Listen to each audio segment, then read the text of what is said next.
Spring is officially here and turkey seasons are opening up all across the country.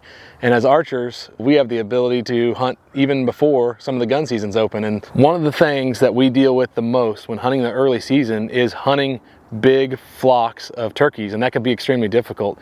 And so there's several things that I like to do when we are hunting those big winter flocks, and before they split up, they can be tough to hunt. So one of the biggest things I feel like is scouting and understanding the birds and understanding where the birds roost and where they want to be throughout different times of the day. So one of the biggest struggles with hunting a big flock is that you're not going to be pulling off a tom that's being aggressive, that's split off from the group. You're not pulling one bird, you know, that's walking around lonely looking for other turkeys. You're hunting a flock that's been doing the same thing all winter for the most part. And so you gotta really want to be where they want to be. So hunting the roost can be a really successful tactic that this time of year, whether it be morning or evening. Some states allow evening hunting. So I like to get close to the roost when I'm hunting those big flocks.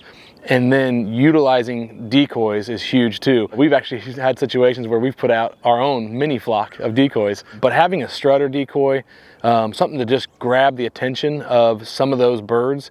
A lot of times you may not get the more dominant gobbler to commit, but some of those submissive gobblers that have broken off from the flock, you may be able to get their attention and draw them into the decoys. So I like to use a strutter decoy with a fan, and we actually use even a motion stake system that actually helps, you know, turn the decoy and actually add movement to the flock. So the more realistic, the better. The closer to the roost, the better. And having those decoys that will maybe trigger a reaction in those birds can be better. And then when it comes to calling, that can also be a really effective tactic early season.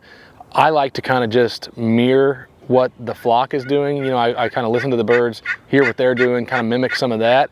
But there are times when I feel like you can get aggressive on the calls and you might aggravate one of the boss hens. And that's one of my favorite things is when you get a hen to chirp back and you know she's aggravated and you know she's being aggressive, man, I fire right back, cut her off, you know, call super aggressive to that hen, and a lot of times that'll cause her to come in and she'll want to fight with the decoys, and that will draw the toms in too. So hunting early season, it's exciting because there are the big groups. You're hearing multiple gobblers in the roost just gobbling all hammering together, but it can be frustrating, and if you don't, you know, hunt properly, it just can be really, really humiliating. And so, like, you know, you think you're going to be successful with the big flocks, but you know, I think if you get close, you know, you kind of pay attention to what those birds are doing, and if you're where they want to be, you're going to have a better chance of being successful.